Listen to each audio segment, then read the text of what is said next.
So, ayan mga kaimala yung ating karne na tinanggal ko kanina. Then dito, meron akong tinimplahan na pambalasa.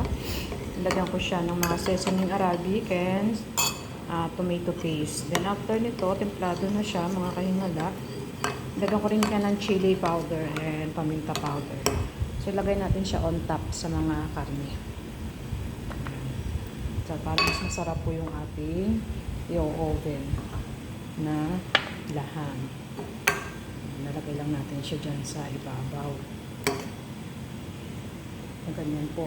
Yung iba, wala silang nilalagay. Diretso na nila ino-oven. Dito sa akin, so gumagawa ko ng pinaka-sauce.